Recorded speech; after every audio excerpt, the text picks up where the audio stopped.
Hey, my loves, and welcome. This is the Feminine Legacy Podcast, and I'm your host, Jacqueline Hyacinth.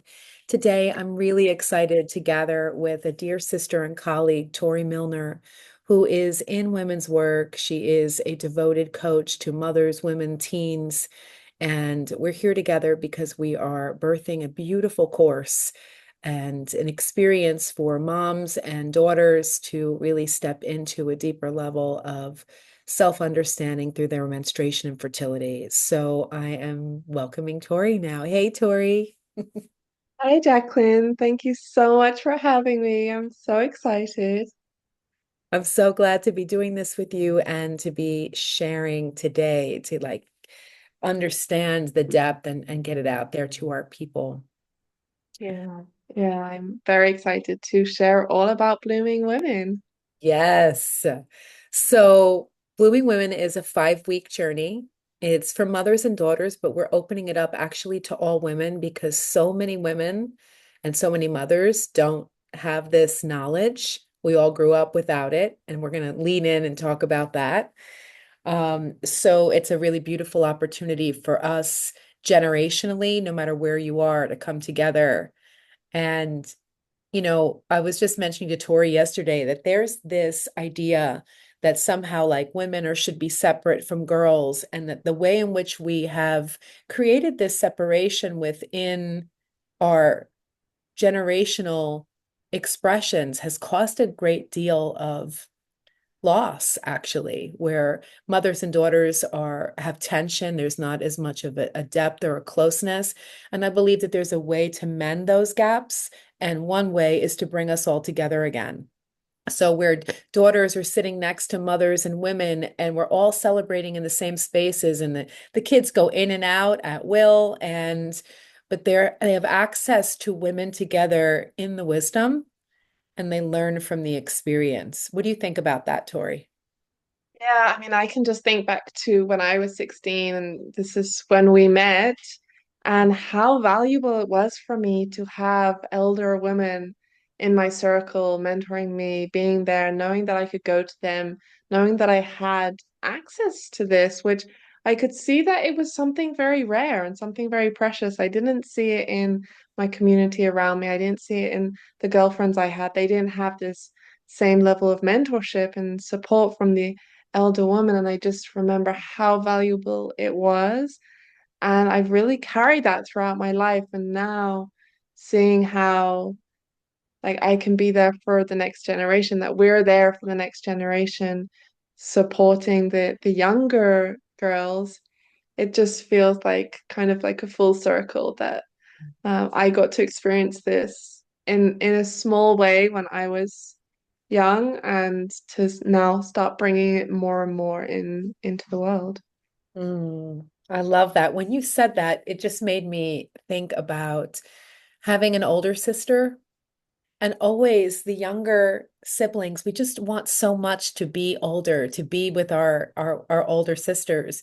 And normally our older sisters don't really want anything to do with us, right? They're in a different phase of development. And so it's interesting. I just reflected on that. And yeah, I would really love to see this changing of culture where families are together and where we're not escaping our families, where like everything is really generationally sound. We experience the wisdom from our elders and also from our youth because they bring such a dynamic power. The consciousness they bring is so different than the preceding generation. Yeah, totally. I know that we speak a lot together around, the younger generation and the teenagers in our circles.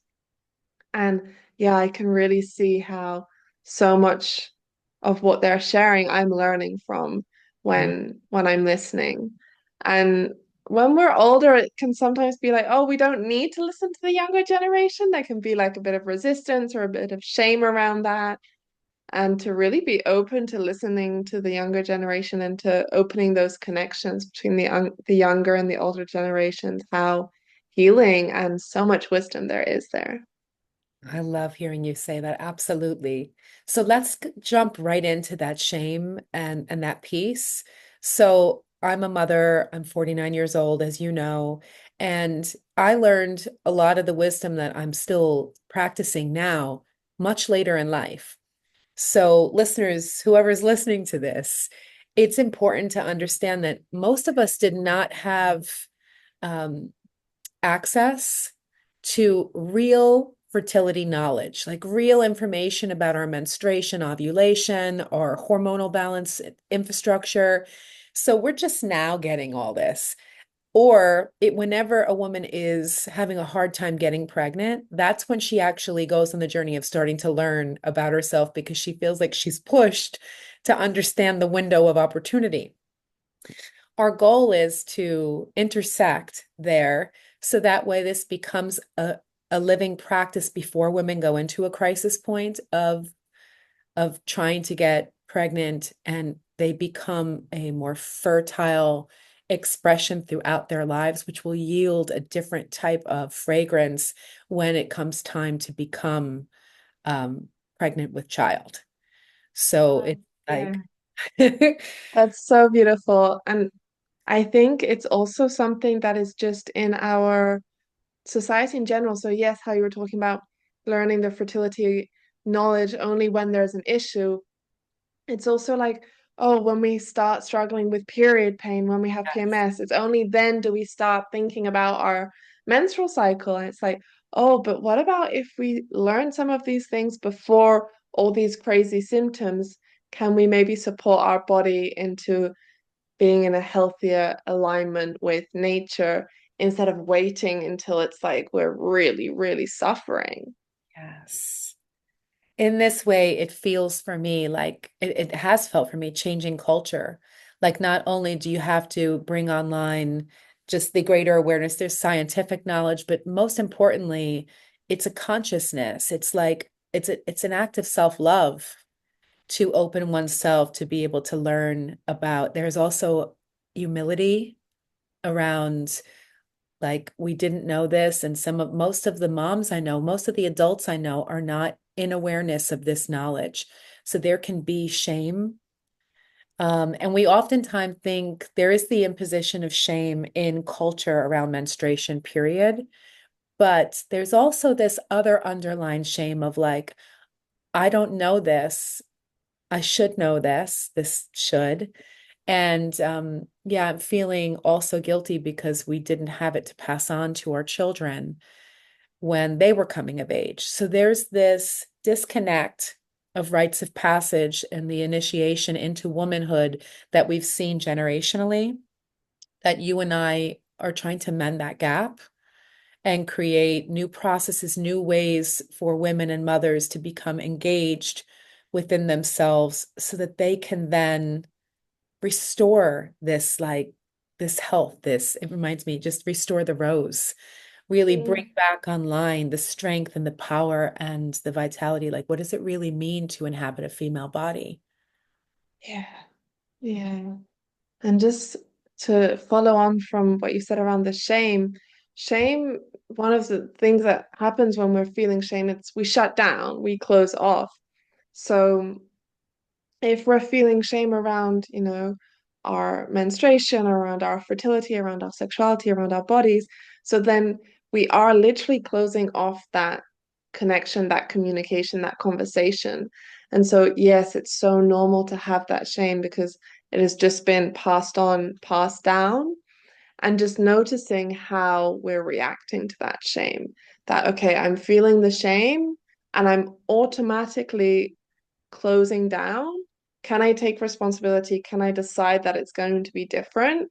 And okay, I'm going to feel the shame and also make a different choice. And also, okay, this feels uncomfortable.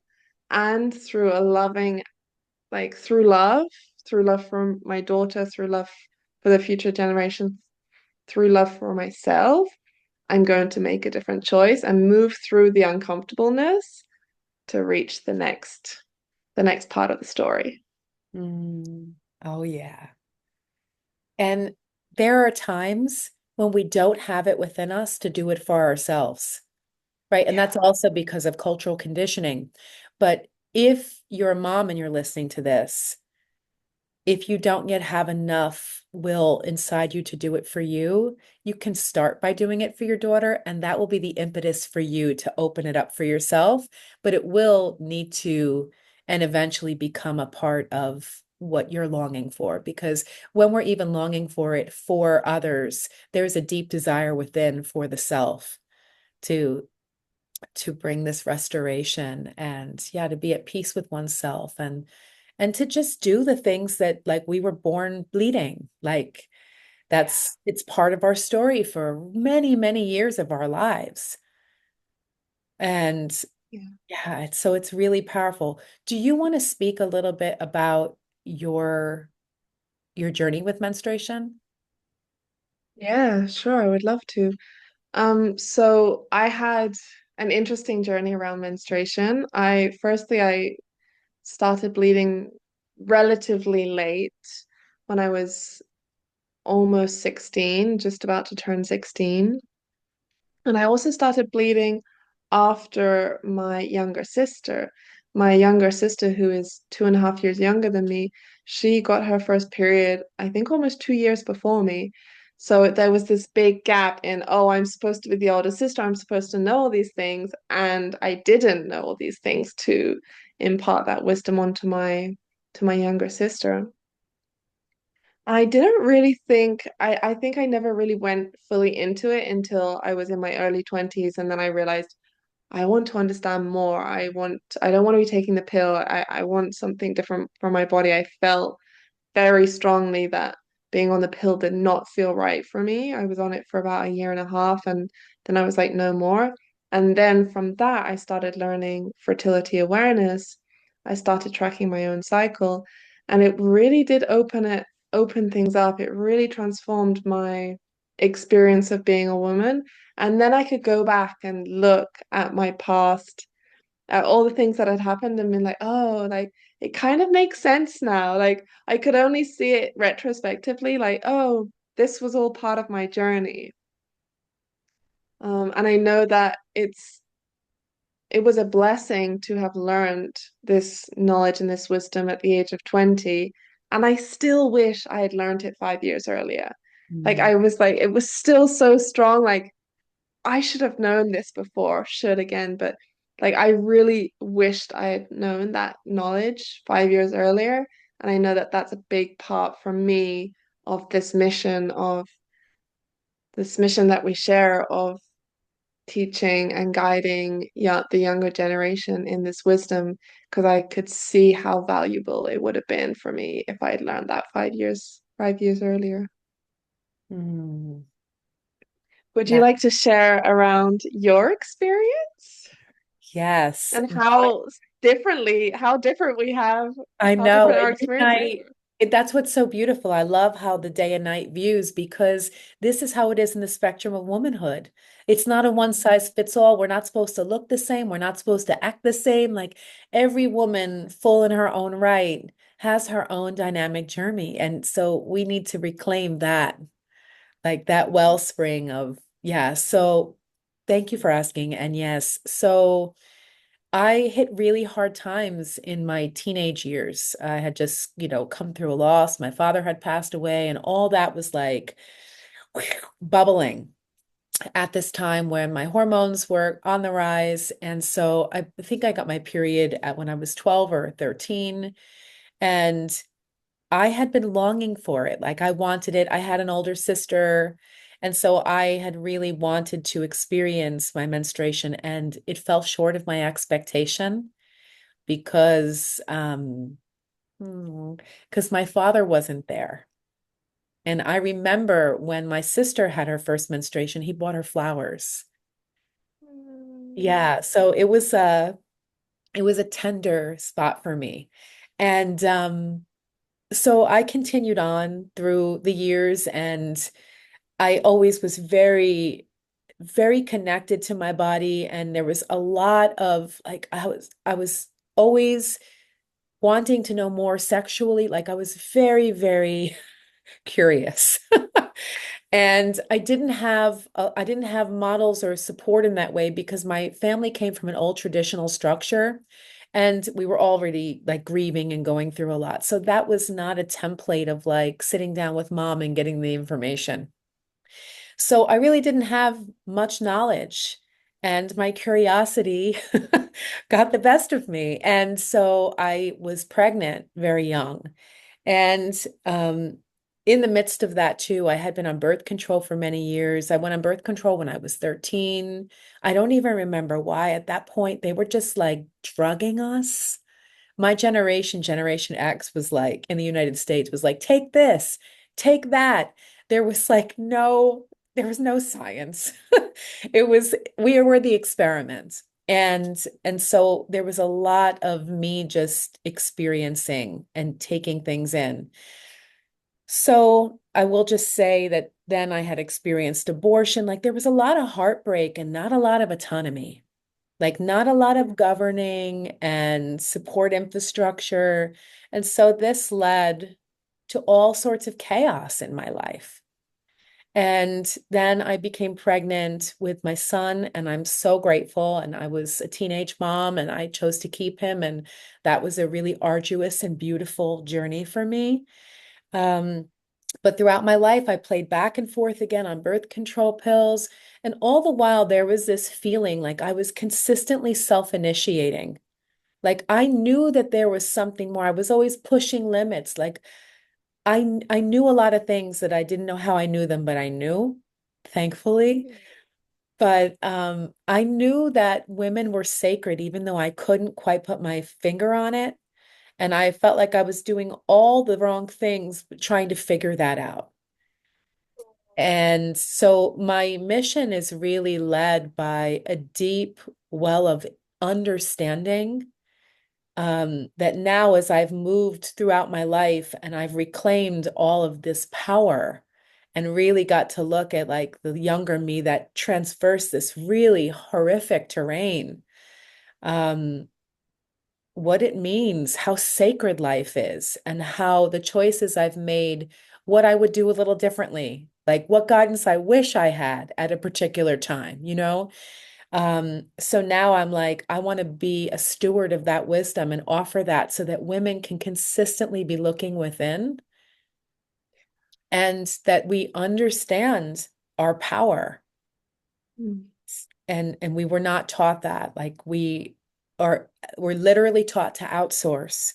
And so it feels like such a deep blessing to take all of my challenges and hardships and offer them as like beautiful medicine. So like, hey sis, you don't have to, it doesn't have to be that hard. Here's a little something for you so that you can just carry on your way without having to go into the depths of this of these particularities because it's not necessary. So I hope to create shortcuts for other women to deepen their sense of of worth and knowing themselves so they can create lives that are honoring of them. Yeah. And that's so beautiful. And I think it's so beautiful to hear that after your story, because firstly, it also takes out so much of the shame for the people who have also, gone through abortion or through years on being on birth control, like who have had similar stories. It's like, oh, I can live that story and I can still choose a new story whenever I feel like it. Like it's like it could have been that way for 20 years and it's still never too late to be like, I'm taking responsibility and I'm choosing a new narrative. I'm writing my new narrative. So I think it just feels so empowering just to hear you and to see that it's possible, like no matter what your background, no matter what your story, that it is time now to change. It is time now. And what I love so much about this timeline that feels so ripe in you and me, because we see generationally, we see that things want to change on the planet. And, we can be victims to culture and go along with the gang and stay in the fear-based structures, or we can use wisdom to guide us towards a new trajectory. And so if you want to change something, we have to be the change. And I had to get, play in the mud for a really long time to garner the wisdom. And so now, like women don't have to do it. Like we have more scientific research. There's more clarity in the storm. And we're so much more capable than we ever knew we were, than we ever taught we were. Yeah. I mean, I remember when I read the book Taking Charge of Your Fertility by Toni Weschler, and it was like I was sitting in my university campus reading this book, and there was a glass window in front of me, and I literally wanted to put it up against the window and be like, look at this! Like, why isn't everybody reading this? And I remember reading it and being like, this is so simple. Like, this makes so much sense. And it's so simple. Like it's not rocket science. Like it's like simple things that bring us back to ourselves. And it's like, this can be easy. It was like the unlocking of something. It's like, this can be easy and every woman can learn this. Like every woman can understand this. Every woman can connect in this way. And it felt very like, okay. It was really that changing point for me. It's so beautiful. And of course, I admire your story so much because I'm so grateful that you got to experience this younger so you could carry it longer. Literally, the way we bleed, the way we like our mindset when we're menstruating, the way our body is in relationship to our mind, the way everything is working together, it really sets a stage for how you're going to birth if you're going to you birth a child later, how you move into menopause, like how you hold yourself as a woman, the way you give of yourself, the way you receive from the world. I mean, there's so much here Mm. in that in nature and that returning to nature. Like we are literally daughters and sons of the Great Mother. Like we're on this planet, our bodies are impeccably powerful and strong. And when we attune ourselves, and I want to say it's not so easy all the time because of the influences in this world, but when we make a choice to, as you said, turn that switch when you're reading that book, or something happens that just opens you up and you're like, I have to find a new way. Like that's when we go on the heroine's journey, right? That's where we decide, oh, it's all in my own hands. Like I don't have to outsource to the doctor and I get to insource. Who am I? What am I made of? What was my mama made of? What was my grandmother's made of? Like all these gorgeous women. Like it's so powerful when you start to lean back into the sanctity of like who we actually are. And I think it's so beautiful also because every woman's entryway can be different. So for me, it was learning the science. Like it was really that was my entry where I first learned the science around my fertility, around my menstrual cycle, and that unlocked and allowed me to connect on a more spiritual level. But for some women, it might be, starting by being vegan and then that is their entryway. And some women, it might be, through yoga. And some women, it might be through crazy initiations such as yourself. Like each woman's journey can be different, and we're all coming back to the same source. We're just finding our own pathways back. Mhm. Absolutely. Absolutely. So when we talk about nature and we talk about like the body's ability to heal itself and not interfering, because there is such a, I mean, it's so beautiful now. There's so much science now that's coming up around menstruation. So many people are talking about it, which is an awareness that the divine feminine is rising in so many ways on the planet, right? Our education system needs to shift. There's so much that wants to be reborn for us to like take up full residency of our womanhood and sit at the center and the helm of our lives. Um, so the power, yeah, I guess I want to speak to the power of that, like the power of knowing that you're not a victim to something, that you're actually a part of it, that our menstrual cycle is working for us, right? There is not only the beautiful opportunity to purify oneself and release the month and clear out all the mental, emotional, spiritual debris that we have brought into ourselves during the month. But then there's also this opportunity for many of us to give birth later. There's just so much raw power in living in a female form. And when we don't squander that shit and we learn how to cultivate it, it's such an amazing opportunity to create a life that brings reverence. And I think it's also important to notice that our body is trying to guide us. Like our body is sending us messages. Like there's all this power within, and oftentimes we don't notice it and we don't realize. And our body is trying to get our attention. Like our body is sending us messages like, hey, I'm here, look at me, come and find me, like look inwards. So when we're experiencing things like period pain or PMS or things like this, it's not something, it's really our body sending us a message saying, hey, bring your attention inwards. I've got some medicine for you. Come listen to me. And I think to to understand that our body is really collaborating with us, that Mm, it's really trying to help us, like what you said, it's working for us, not against us. I feel so in love with my body when I remember this, but I'm like, oh, thank you. Thank yeah. you for trying to get my attention for all these years. Thank you for trying to support me. Thank you for holding me. Like, thank you.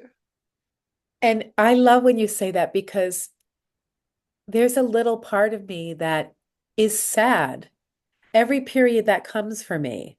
Now that I know, like I know in my bones, like what it means for me to be given this gift every month, for me to be given this body. And every month I'm like, is this the last one? Yeah. Like every time my period comes, I'm like, honey, okay, let's do our business this month. Like it's really, I'm savoring it now, which is so powerful because it sets me up like mentally in an infrastructure of, I don't know, I just want to say royalty. Like whether it's royal mothering, royal womaning, it's just like this place where inside of ourselves, we're already set up in a trajectory that it's more powerful and more aligned for us because we are walking with this sense of love and sacredness. And that collaboration with the body, that's that one mint where it's like, I'm checking in. I want to understand, hey, something's wrong. What do you need? How can I support you? What are you trying to tell me? What am I not listening to? And we were taught not to listen.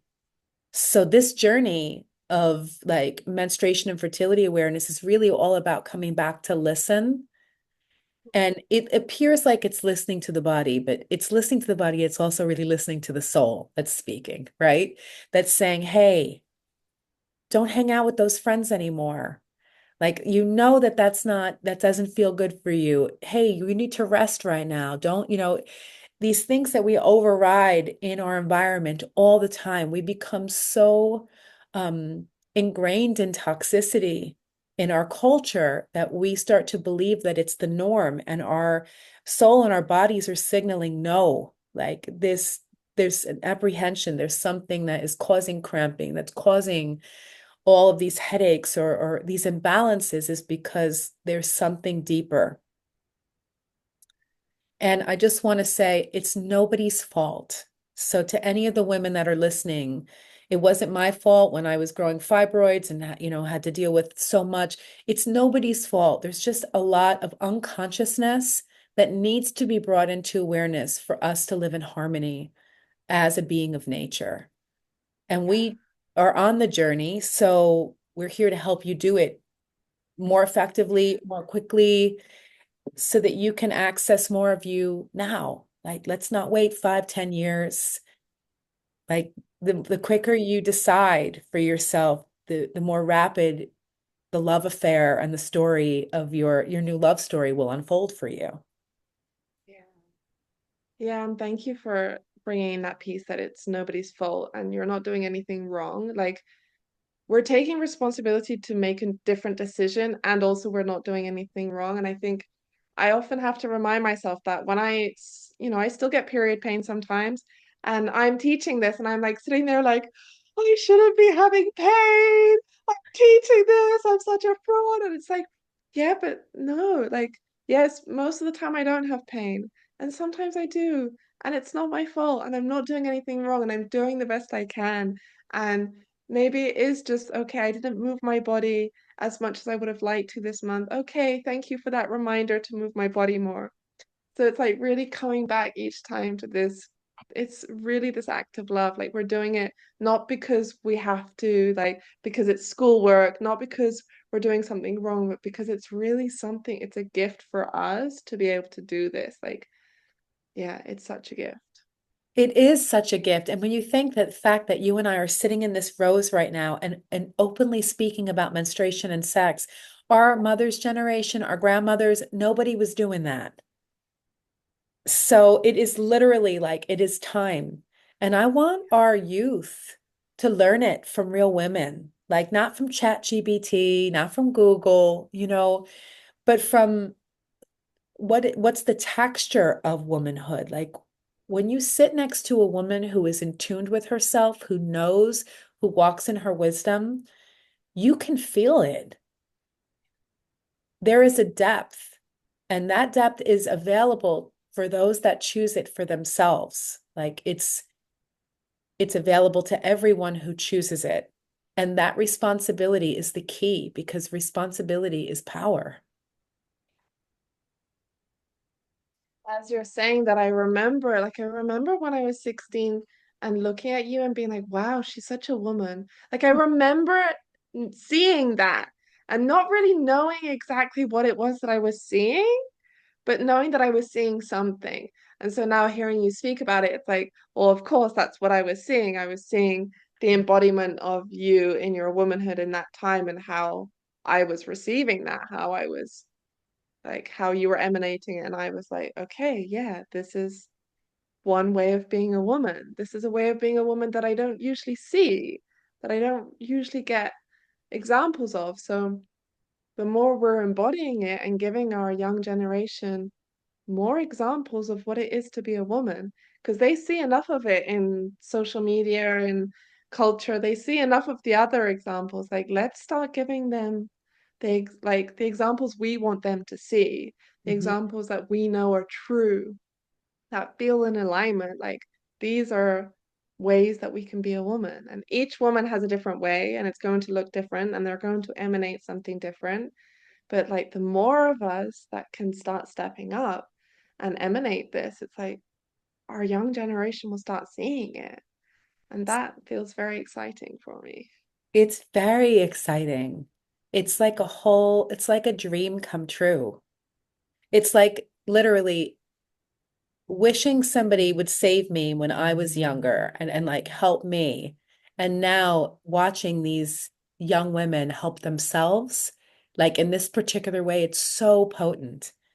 So, yeah, it is really, really beautiful. And as you said, it's so easy. It's so crazy that our culture tells us that it's like this is the alternative way. And it's like this is the most natural way. Like you can have a very lush sex life and you can experience yourself in your whole, the entirety of your sexual nature, whatever way you choose to do that. And you don't have to take drugs. You don't have Yeah, to, like, you don't have to conform to a particular model. And I want to be clear that I do have strong views on all this because I've tasted all of it. I'm not speaking from like I'm up on a ledge. It's because I've really experienced the full range of what the distortions that happen inside of our experience as a woman when we leave our center, right? When we take something in that changes our hormonal infrastructure and it leads us away from ourselves and we no longer know who we are. It's like living in a fake bubble. that's Our exactly how I felt. I remember like just what you've said now, like that we don't know who we are, like living in this fake bubble. I remember the last month that I was taking the contraceptive pill. I mean, I don't know who I am anymore. Like I don't feel myself. I don't Yeah. even know what I'm feeling. Like, who is this? What is it? Felt like something had taken over. And the moment I stopped, it was such a relief. Mm. And I've been practicing for the last 8 years fertility awareness as natural contraception. And I've been completely, I've had a very beautiful sexual relationship with my little sister. She's, I haven't had that many partners, but in my little sister's eyes, she's like, you've had so many boyfriends. But just that, it's like, I've had a few partners, and I've been using a natural, safe fertility awareness as contraception. And it's like, so it's not just for women who are married, because I know that there's also a big thing of like, it's just for women who are married, this way of tracking your cycle. It's for any woman who wants to take her fertility into her own hands. Hmm. And that's the only hands it really should ever be in. Yeah. There's so much we could say about this. I mean, just like we literally culturally we're taking to a gynecologist, and I'm a cherry picker. I come from a generation where I'm really happy to dabble in Western medicine and take what serves me and leave the rest. But when you go into your doctor's office in from a place of power, nobody has control then to guide you in a particular way that is outside of what is true for you. Like you are the governing voice. So it wasn't always that way for me. Like I had to learn and go through a lot of that. And I just will say that you have being around and having support of women who know. I mean, I'm so grateful today. I still have my womb because of where I was at that time in my life. Like I was already steeped in the wisdom, but you wobble when there's a disease, when something's wrong, right? And then like I had people in my community to like hold that balance with me so I could make a decision that was true. And it was a arduous journey for me as far as fibroids and deciding whether or not I could keep my womb. And it's important for our listeners. I mean, 70, 80% of women will have fibroids by the time they're 50 years old here in the United States. So that means everywhere. Yeah. Um, so there's a lot to say about why our wombs and breasts are becoming so unwell. And science is they're not spending money on doing the testing that will yield the results to keep you from them because there's a benefit. So you have to just become really, really aware and understand what's at stake. And it's not just us, like it is us, our wombs, our expression through life, but it's also we do not know the damage that's being done to our DNA through the birth control pills and the impacts it has on future generation, even when we go off of it. Everybody, the science is pretty much like once you're off, not a big deal. Bullshit. Yeah. I know it impacted my son.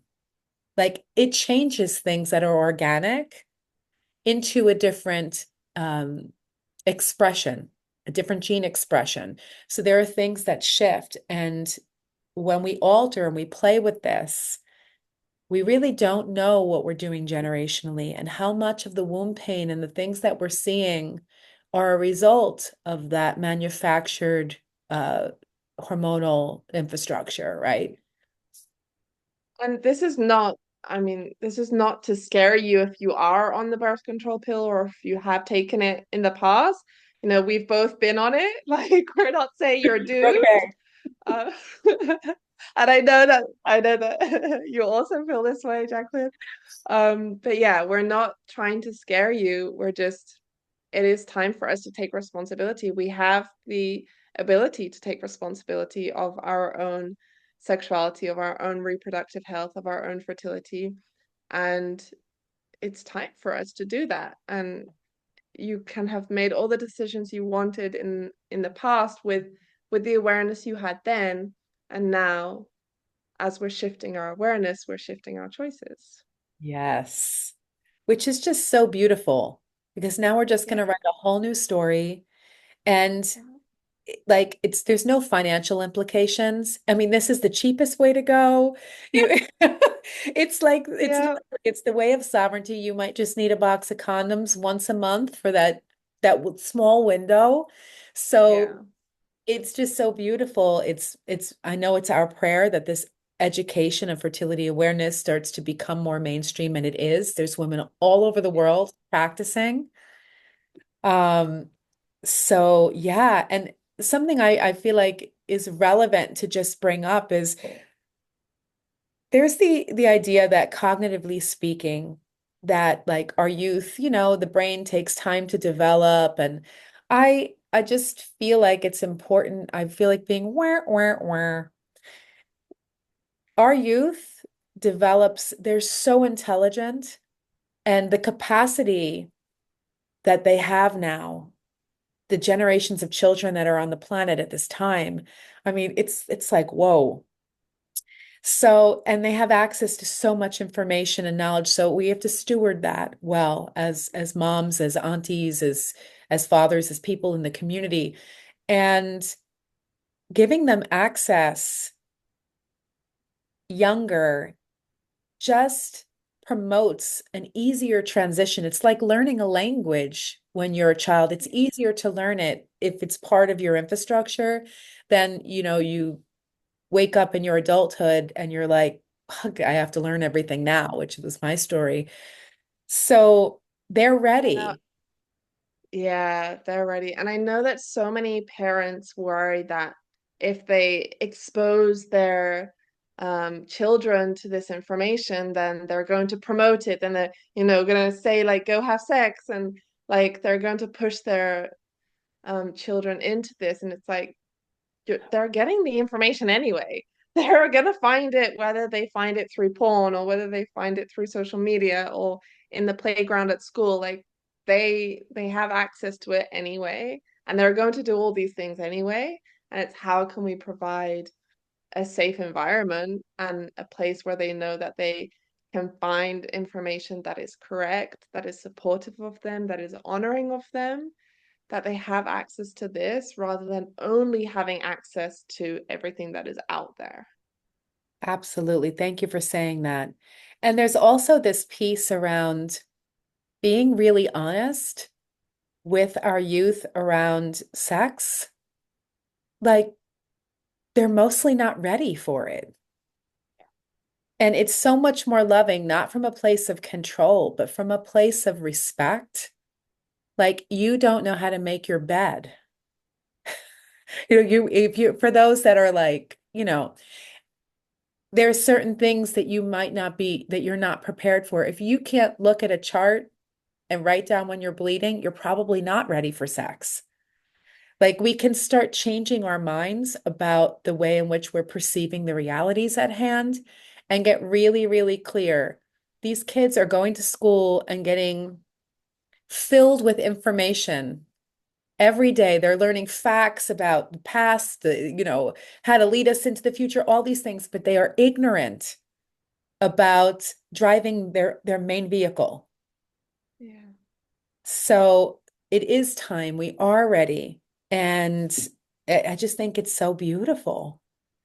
Yeah. I mean, to sit with a wise woman who is just sharing with you openly, not promoting sex, not in any way. We want to postpone until there's actually a readiness at the soul level. Like, and so we're going to be dropping into some of that here, speaking into puberty, speaking into the full facets of rite of passage in a woman's life. It's just a journey that is continuously moving and reshaping us. And every day we get to become a new version of what that woman wants to express as, or how we want to walk in our womanhood. But Yeah. having that flexibility, right? Yeah, and I know one of the things that you're often talking about when we're creating this course, when we've been creating it, it's how we can have a greater intimacy with our own bodies first and foremost. So how do we build the intimacy with our bodies before we're intimate, before we give that intimacy away to somebody else? And this is something, one of the core things that we're sharing in Blooming Women is really how do we build this intimacy with ourselves, with our own bodies. And yes, that is through menstrual cycle tracking, but it's also through being aware of our sacred anatomy. It's also being aware of our, yes, our fertility and our energy and all these little pieces of us. And we can discover ourselves more deeply before we start going and giving Yeah. access to our sacred beings to somebody else. Yes, exactly. And it's so beautiful and important to acknowledge that there is no like right or wrong. There is a life journey. And so Blooming Women is really fostering and nourishing a deeper inner connection for you to make those decisions and discern them on your own. But there is still a framework of depth that is like, oh yeah, it's kind of obvious. Like many of these things are really obvious, but our culture has it really corrupted sex in so many ways, the way we perceive ourselves, even the fact that we go to the doctor once a year here in America for breast checkups and women ignore their breasts all year. Like, what an amazing thing to be. You know your breasts first. You understand what they feel like. What's the fibrous tissue like? So that way, when something does come online, you become aware of it. What do your insides look like? Have you really sat down and taken a mirror? Have you invited your daughter to look at herself and to become aware of what does she look like? So that way when if something looks different, you know that something's changed. And so we start to become in at one ment with ourselves. And it just really opens up something at a psycho-spiritual level that brings about a new way of living, a new sense of self-esteem, sense of health and vitality. And we want you to have access to that. Yeah. Like, why not you? Yeah, why not Why not you? you?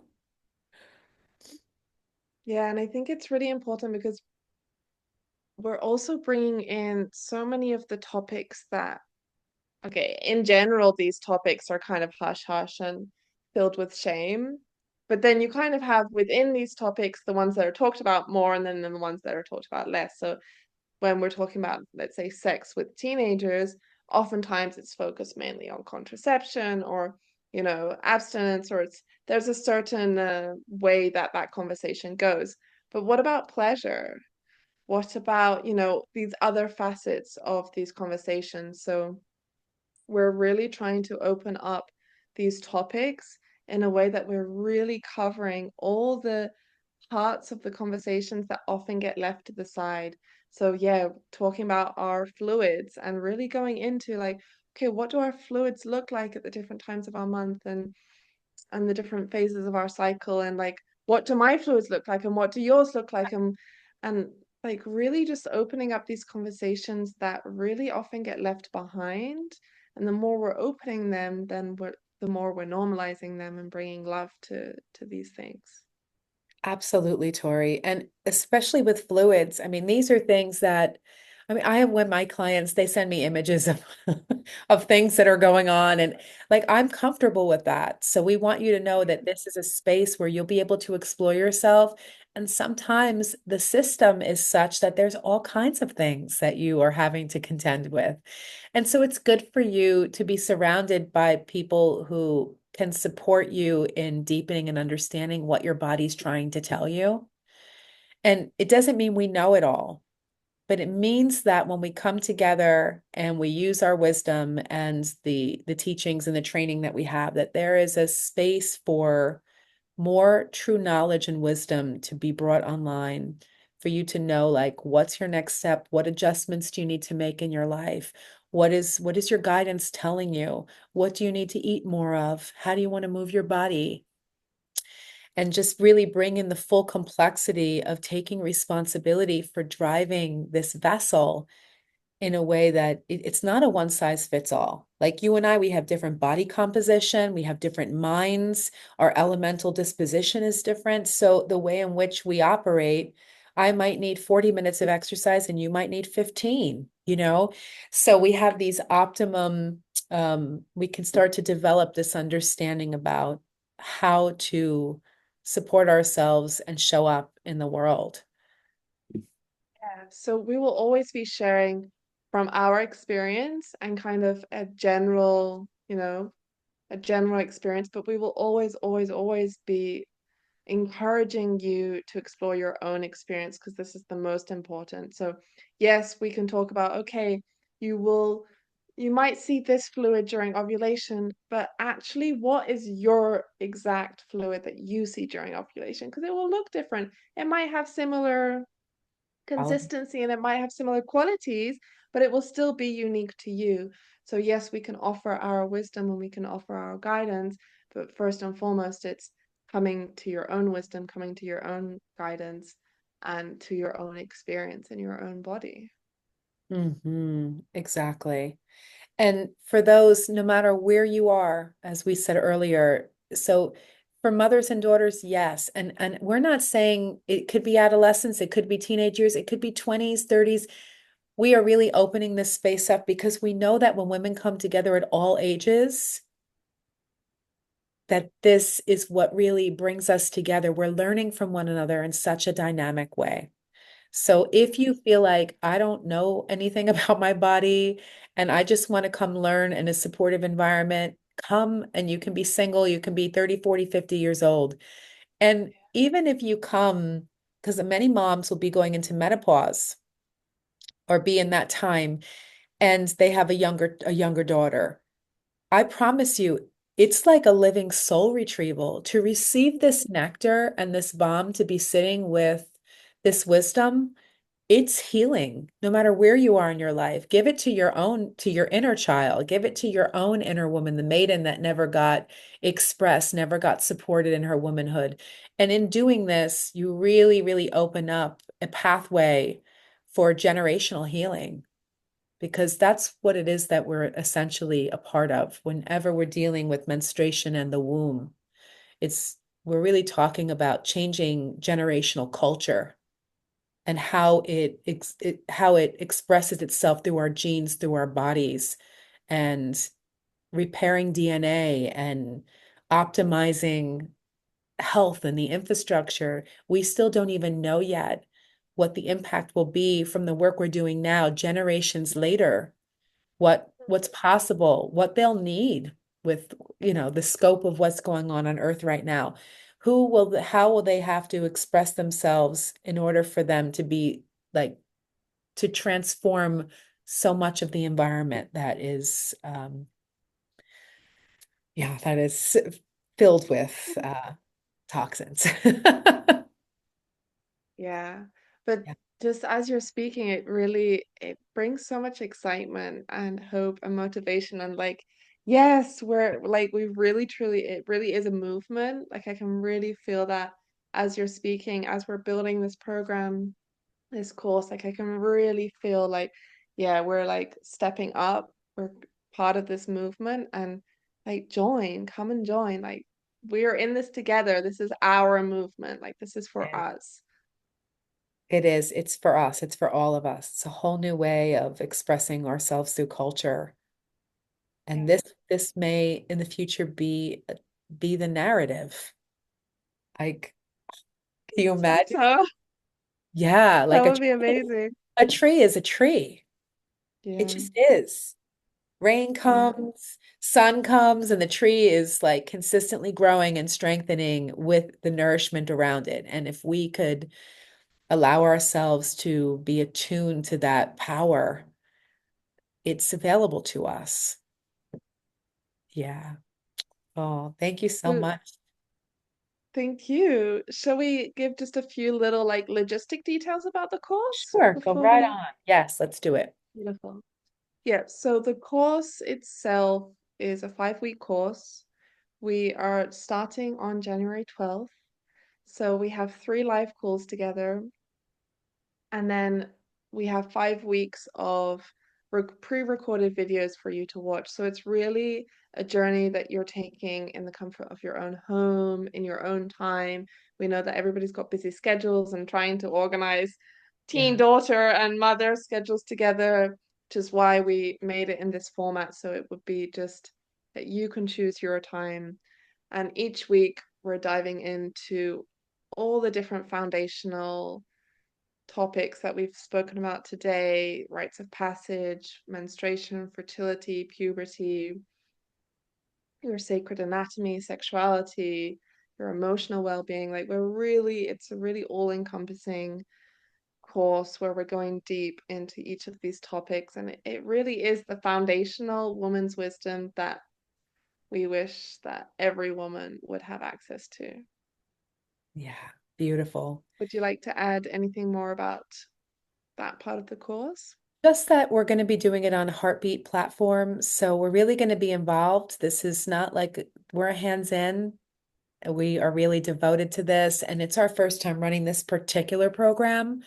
So yeah, we're stewarding something, and so we're involved. And so we want it to be an active space where questions and answers are like are there, where experiences are being shared.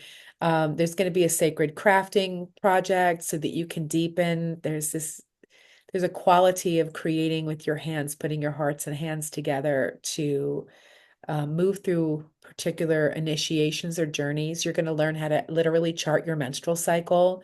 And we have some really beautiful maps and it's just some cool things that you get to do together or not.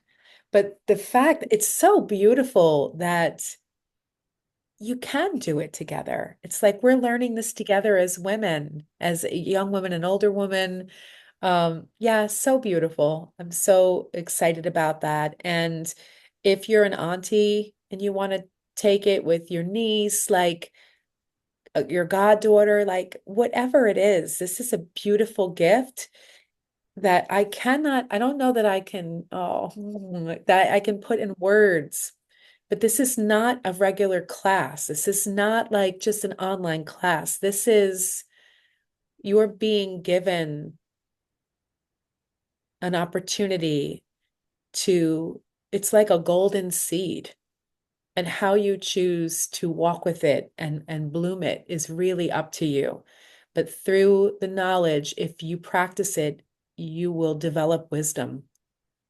And this 5 weeks can really change your life because it's changing ours, even just being together, creating it. So yeah, come and receive what's yours. And yeah, come and be loved. I mean, that's what teaching is. Teaching is loving others. And so we want to teach you to love yourself and to be aware and to use these tools that we're giving you so that you can walk throughout your womanhood and feel this sense of sacredness and power. Yeah, Yeah. I'm so excited to meet the women who are going to join us, whoever you are. me too. Yeah, I can really feel this real community building around this, and it's very exciting. Yeah, Yeah, come join us. come join us. So thank you so much for listening. And thanks, Tori, for always for being here and for sharing in this beautiful mission together. Thank you. Thank you for the invitation. Thank you for, yeah, holding this space together. You're welcome. You're welcome. All right, everybody. We'll see you in the container. Ciao for now.